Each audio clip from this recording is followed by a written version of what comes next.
जिस भाई ने अपना सब कुछ त्याग दिया, वही आज अपने छोटे भाई की खुशियों से अनजान रह गया। एक चुप्पी, एक हवन और एक ऐसा सच जो सबकी आंखें नम कर देगा। जानिए कलयुग की लक्ष्मण की एक दिल छू लेने वाली कहानी। कलयुग का लक्ष्मण।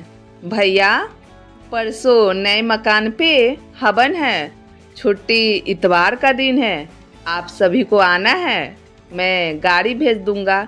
छोटे भाई लक्ष्मण ने बड़े भाई भरत से मोबाइल पर बात करते हुए कहा, क्या छोटे, किराए के किसी दूसरे मकान में शिफ्ट हो रहे हो?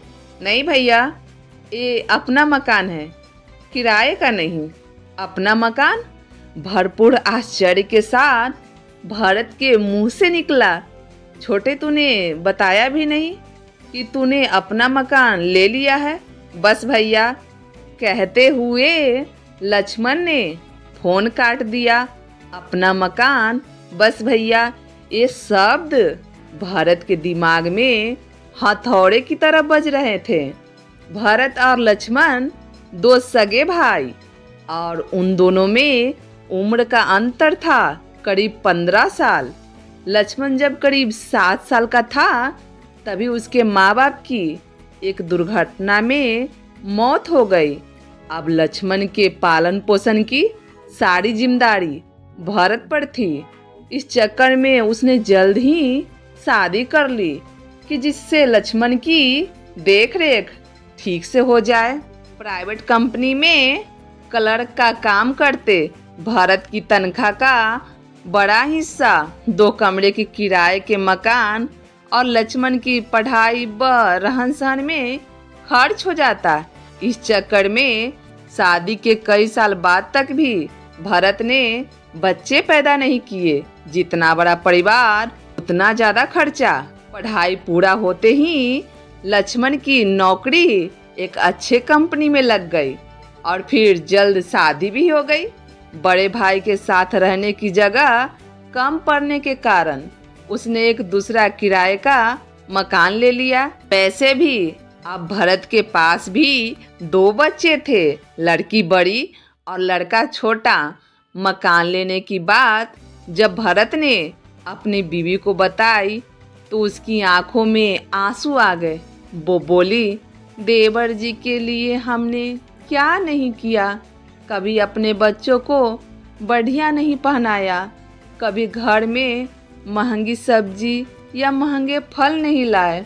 दुख इस बात का नहीं कि उन्होंने अपना मकान ले लिया, दुख इस बात का है कि ये बात उन्होंने हमसे भी छिपा के रखी। इतवार की सुबह लक्ष्मण द्वारा भेजी गाड़ी भरत के परिवार को लेकर एक सुंदर से मकान के आगे खड़ी हो गई। मकान को देखकर भरत के मन में एक हुक सी उठी। मकान बाहर से जितना सुंदर था, अंदर उससे भी ज्यादा सुंदर। हर तरह की सुख सुविधा का पूरा इंतजाम। उस मकान के 2 एक जैसे हिस्से देखकर भरत ने मन ही मन कहा, देखो छोटे को अपने 2 लड़कों की कितनी चिंता है। दोनों के लिए अभी से एक जैसे 2 हिस्से तैयार कराए हैं। पूरा मकान 1.25 करोड़ रुपए से कम नहीं होगा। और एक मैं हूँ जिसके पास जवान बेटी की शादी के लिए 1-2 लाख रुपए का इंतजाम भी नहीं है। मकान देखते समय भरत की आंखों में आंसू थे, जिन्हें उन्होंने बड़ी मुश्किल से बाहर आने से रोका। तभी पंडित जी ने आवाज लगाई, हवन का समय हो रहा है। मकान के स्वामी हवन के लिए अग्निकुंड के सामने बैठे।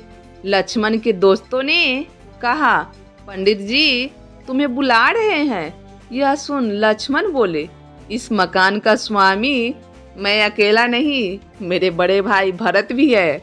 आज मैं जो भी हूँ सिर्फ और सिर्फ उनकी बदौलत। इस मकान के 2 हिस्से हैं, एक उनका और एक मेरा।